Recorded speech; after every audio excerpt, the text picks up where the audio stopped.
Hello and welcome to Mech Zone. In the previous lecture we have finished with the chapter on gear trains, and from now onwards we shall be starting with a new chapter, and that is instantaneous fluctuation of speed control devices. Instantaneous fluctuation of speed control devices. And the instantaneous fluctuation is actually divided into two parts, that is intracycle and intercycle. So intracycle fluctuation is that which is taking place inside the system,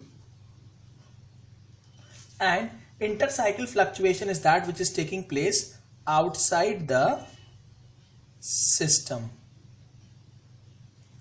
Okay, and it is taking place so as to maintain the speed as constant. Okay, so for example, the speed of the engine is about 1500 rpm. Okay, and we will. So this type of variation is generally taking place in the device, for example engine, and they will be controlled by means of a device called as flywheel. They will be controlled by means of a device called as flywheel, and such type of fluctuations will be controlled by the device called as governors. So we will now start with our new chapter, that is governors. Okay, now to discuss some history of governors, I would like to tell you the name of a very great mechanical engineer and inventor. His name is Sir James Watt, and the unit of power, that is watt, is also named after him.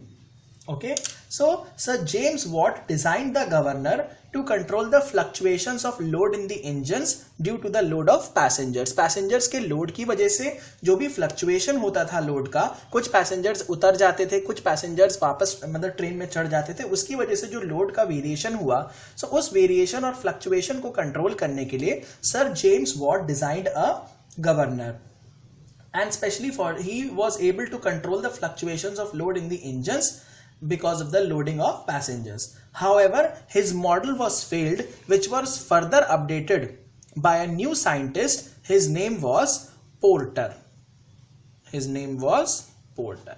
So actually we see the first governor was designed by Sir James Watt, and it was a failure, and we will see why it was a failure. And the next modified or the updated version was then designed by a scientist named as Porter, and he named that governor as Porter governor. So we would be studying about the historical chronology of these governors, and we shall also be seeing why they failed and why they were successful. So in this diagram we shall be discussing about the concept of centrifugal governing. Okay, so in case of the centrifugal governing, we have this diagram of governor. Now we have already studied these type of gears are called as Mitre gears, when the gears are having their axis intersecting at 90 degree, and I already told you that these Mitre gears are actually used to connect the governors to the engine so that the governing becomes easy. These two links are called as the arms of the governor, and at the end of the arms we are having fly balls of some mass. Okay, so at this point we are actually having turning pairs between these links. This is actually the stopper. And these links are pivoted at this point, so this is called as the axis of the governor. And the stopper was also used here. Okay, stopper is also used here. So actually the stopper can go up or the stopper can go down, and this portion is finally connected to the throttling valve. Okay, by means of a bell crank lever, it is connected to the throttling valve, which is used to control the fuel supply. And this is the main engine shaft. And I already explained you that Mitre Gears are used to connect the governors to the shaft. Now what happens is, when the sleeve of the governor, this is called as the sleeve of the governor. So when the sleeve of the governor moves down, when the sleeve is moving down, then these arms are actually coming closer to each other. And when it is coming down? When the speed is decreasing. So when the speed decreases, the throttling valve is opened. And when the throttling valve is opened, the releasing of the fuel takes place. And when the releasing of the fuel takes place, more energy is produced and speed gets increased. Now, when the sleeve of the governor hits the bottom, this is the top stopper, this is the bottom stopper. So when the sleeves of the governor are hitting the bottom, that means in that case the throttling valve will be fully open and the engine is developing the maximum power in that case. The fly balls which are mounted on the turning pair of arm and the lower link, these are actually corresponding to the Watt's governor model. This is the Watt's governor model, and here we are discussing about the concept of centrifugal governing.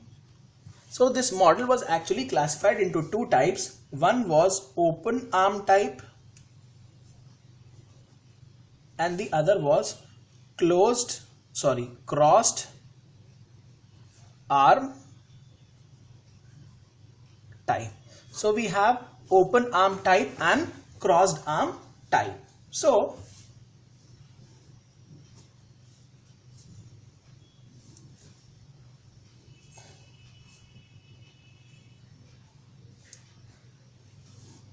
So these were the fly balls of mass m, okay,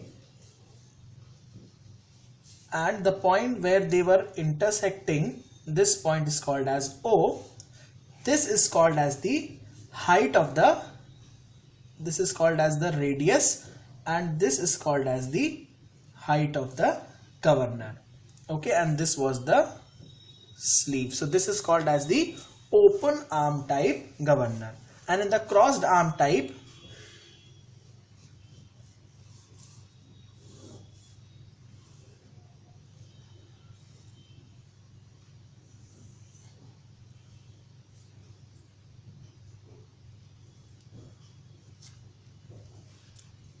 this is the sleeve.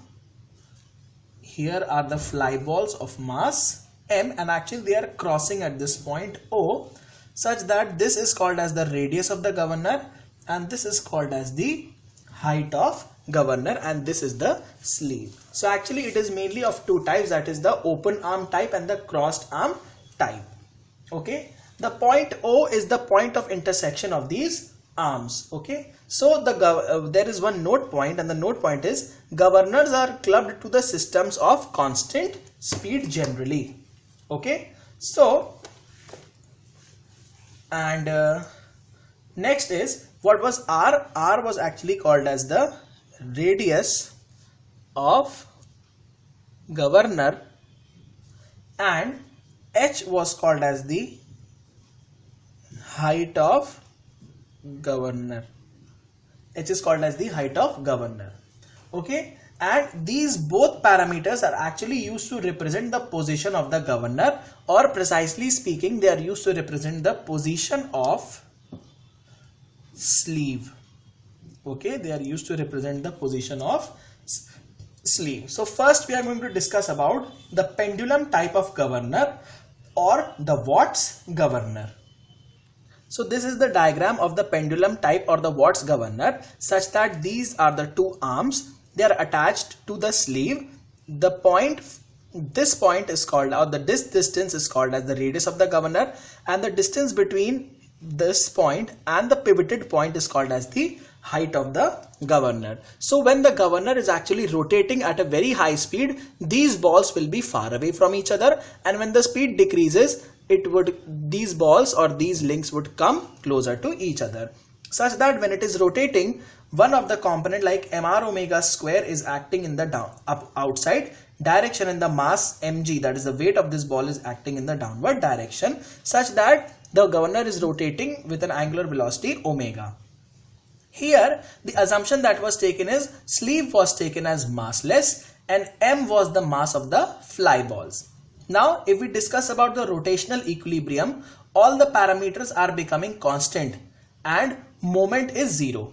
Okay, equilibrium में हमारा moment क्या हो जाएगा, zero. Now taking the moment about the point O, we have net moment should be equals to 0. So mr omega square into h is the moment of this force about the point O. So mr omega square into h is equals to mg into r.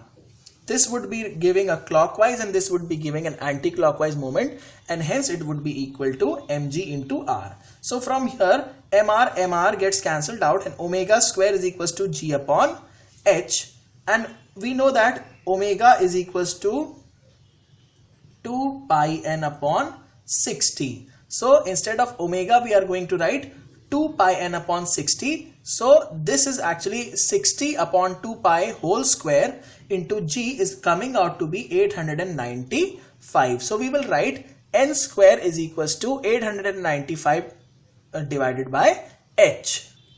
So we have obtained n square is equals to 895 upon h. We have to remember this formula because this formula is representing the equilibrium of Watt's governor. Equilibrium of Watt's governor. Okay. So it was observed that the sleeve movement was actually proportional to h2 minus h1, where h2 is the position of the, where h2 is one height of the governor at some instant say 2, and h1 is the height of the governor at an instant say 1. Okay, for example, at 20 rpm, at n is equals to 20 rpm, h1 would be equals to 895 upon 20 square. यहाँ से h is equals to 895 upon n square. So we will obtain some certain value, say h1, and now say the speed has become 80 rpm. Okay, now when the speed increases, we definitely see that the balls or the fly balls will go out as much as possible and the sleeve would be raised. So here h2 would be 895 upon 80 square. Okay, it would be 80 square. Okay, so if it is 20 rpm, when the speed is less, okay, that means the load would have been more, and the load would have been more, then it would further reduce to 15 rpm also. So finally, correspondingly h2 would become 895 upon 15 square. Now if the speed was 80 rpm, that means the speed is very high and we increase the load, and if we increase the load, then it would be decreased up to say 75 rpm. Okay, so h1 would be 895 upon 80 square and h2 would come out to be 895 upon 75 square. Okay, so here sleeve moment is directly proportional to h2 minus h1, that is the difference in the position between the sleeve of the governor.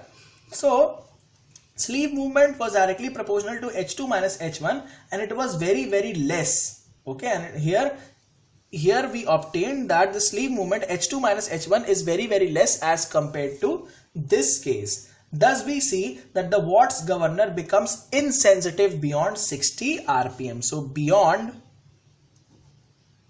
60 rpm, Watt's governor becomes insensitive. It becomes insensitive. So this is a very important point and it may be asked in the interview. However, this is the most important formula we have to remember. Why? And we will now discuss why, what was the main reason behind the failure of Watt's governor, and it was mainly because the negligible mass of the sleeve was the main reason for the Watt's governor failure. The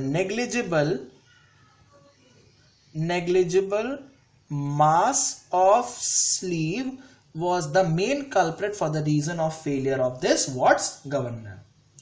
Now this governor was further modified by a scientist So after the failure of the Watts governor were further modified by a scientist and his name was Porter, and hence the governor that was developed by him was known as the Porter's governor. And the Porter's governor was actually dead load type of governor. This was dead load type of governor, and it was taken into account. The reason that was main for the failure of the Watts governor, it was taken into account. What was the reason? Massless sleeve. The sleeve was taken massless. Now what Porter did, he now added a dead weight on the sleeve and it was no more considered massless. What he did, he simply made the sleeve non-massless. He added some dead weight to the sleeve. So this is the diagram of the Porter governor. It is actually similar to that of the Watts governor, but only this portion is additional, that is a dead weight was added on the sleeve and it was made non-massless. So now what we will have is, we will have this angle as theta, this angle is beta, and since they are lying on the, and this would be internally opposite angles, and hence it is also beta. This angle is theta. It is rotating at an angular velocity omega. This is the radius of the governor. This is the height of the sleeve, or simply called as the height of the governor. Now mr omega square would be like in this outward direction. Mg is going in the downward direction. This distance is called as A. This is called as B. This is called as C. Now we see that tan theta, if we apply tan theta in this triangle, we will obtain C upon A. And if we apply tan beta in this triangle, we will obtain B upon A. So we have to remember the values of tan theta and tan beta. Okay? So M is the mass of the flywheels and capital M is the mass of the sleeve. Okay, capital M is the mass of the sleeve. However, this angle beta can also be made 0 if it is attached to the central portion. Okay, however, it has not been attached to the central portion. So at this moment we are considering the sleeve is stationary. Okay, and what we will do is we will give the analysis, or we will do the analysis for the half portion and we will multiply it by 2 to get the analysis for the complete system. Now let us develop equations for the rotational equilibrium of the system about an instantaneous center, say I, and this is the instantaneous center. Now we develop the equations and we see that the net moment should be 0. So what I am doing is, I am mainly writing the important points. I am not discussing the entire derivation. Okay. Now the magnitude of friction is plus minus F. If sleeve is going up, then friction is acting in the downward direction and it will be taken as positive. Okay, because when the sleeve is going up, the friction is trying to bring it down and hence F is acting in the downward direction. If sleeve is coming in the downward direction, then the friction will be in the upward direction and it will be taken as negative, where F is the static friction and 0 is less than or equals to Fs is less than or equals to mu, and this I have already explained you. Okay, and we see that the mass of the sleeve was very large as compared to the mass of the fly balls. Okay, now we will write the equilibrium. mr omega square into A, it is equals to mg dot C plus mg plus minus F upon 2. Why I am writing plus minus? Because the sleeve may move upward or it may move downward. B plus C. Now we will divide the entire equation by A and let us define a ratio. K is equals to tan beta upon tan theta. Okay, tan beta upon tan theta. Now since we have divided the entire equation by A, we would obtain mr omega square is equal to mg into C by A plus mg plus minus F upon 2 B upon A plus C upon A. Okay.